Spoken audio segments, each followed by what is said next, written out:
Head start আমাদের জীবন বদলেছে, মায়েদের কণ্ঠে কান্না। আমেরিকান সিভিল লিবার্টিজ ইউনিয়ন বা আকলু এবং কয়েকটি জাতীয় ও স্টেট ভিত্তিক অধিকার সংগঠন ট্রাম্প প্রশাসনের বিরুদ্ধে মামলা করেছে।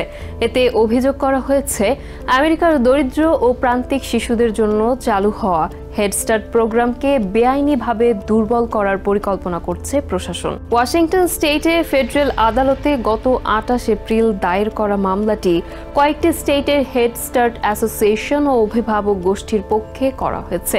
মামলার যুক্তি, এই প্রোগ্রাম অনুমোদন করেছে কংগ্রেস, তারাই অর্থায়ন করে থাকে, তাই প্রেসিডেন্টের একক সিদ্ধান্তে এর অর্থ বরাদ্দ কমানো বা বাতিল করা আইন বিরোধী।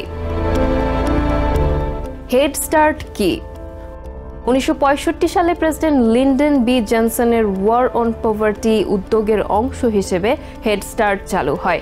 জন্ম থেকে 5 বছর বয়সী দরিদ্র শিশুদের জন্য এই প্রোগ্রাম শিক্ষা, পুষ্টি, চিকিৎসা, ডেন্টাল কেয়ার ও বাবা মায়ের সহায়তা দিয়ে থাকে, যাতে তারা স্কুলে ঢোকার আগেই উন্নত ভিত্তি গড়ে নিতে পারে।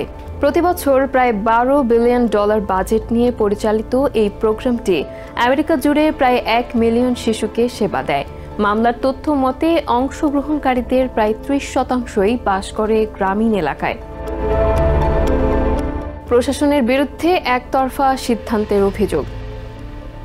আকলু এবং অন্যান্য বাদী পক্ষ দাবি করেছে ট্রাম্প প্রশাসন কংগ্রেসের অনুমোদন ছাড়াই নির্বাহী আদেশ ও প্রশাসনিক সিদ্ধান্তের মাধ্যমে পরিকল্পিতভাবে হেড স্টার্ট প্রোগ্রামকে ধ্বংস করছে। কংগ্রেসের বরাদ্দ আটকে রাখা। মামলায় বলা হয়েছে 2025 সালের জানুয়ারি থেকে এপ্রিল পর্যন্ত সময়ে হেড স্টার্টের জন্য প্রায় $1 বিলিয়ন কম খরচ করা হয়েছে 2024 সালের তুলনায়। যদিও এই অর্থ কংগ্রেস আগে থেকেই বরাদ্দ করেছিল। আঞ্চলিক অফিস বন্ধ।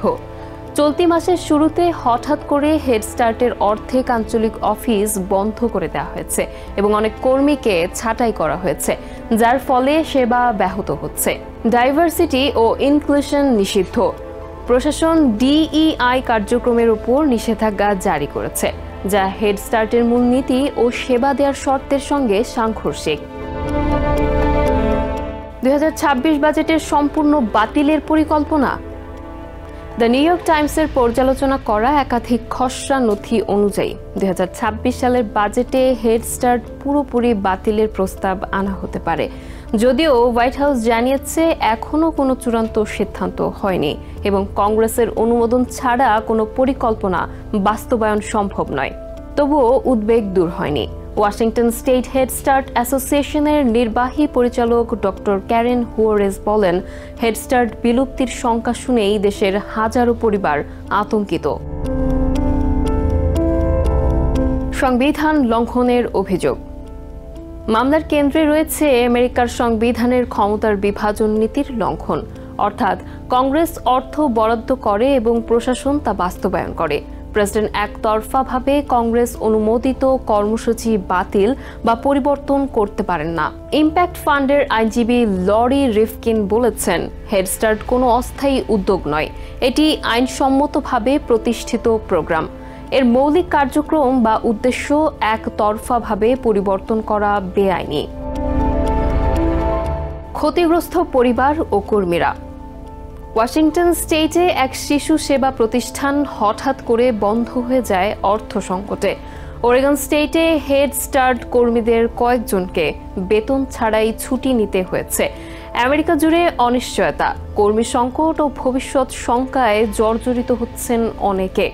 মিসিসিপির শিক্ষক লাটোয়া উইলিয়ামস বলেছেন, একটা হেড স্টার্ট সেন্টারের কার্যক্রম ব্যাহত হওয়া মানে পুরো কমিউনিটিতে প্রভাব পড়া। শুধু পড়ানো নয়, খাবার দেয়া হয়, বাবা মায়ের সহায়তা করা হয়, সর্বোপরি কমিউনিটি গড়ে তোলা হয়।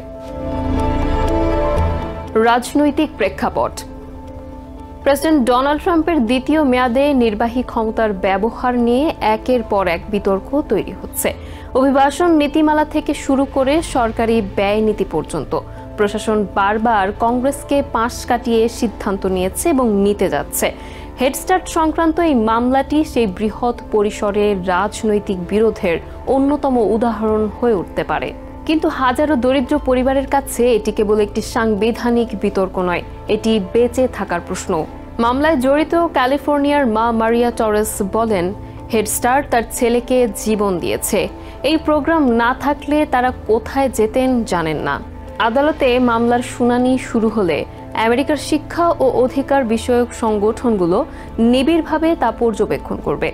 এটি নির্ধারণ করে দিতে পারে ভবিষ্যতে কোনো প্রেসিডেন্ট কংগ্রেস অনুমোদিত সমাজসেবামূলক প্রোগ্রাম বাতিল করার ক্ষমতা রাখবেন কিনা।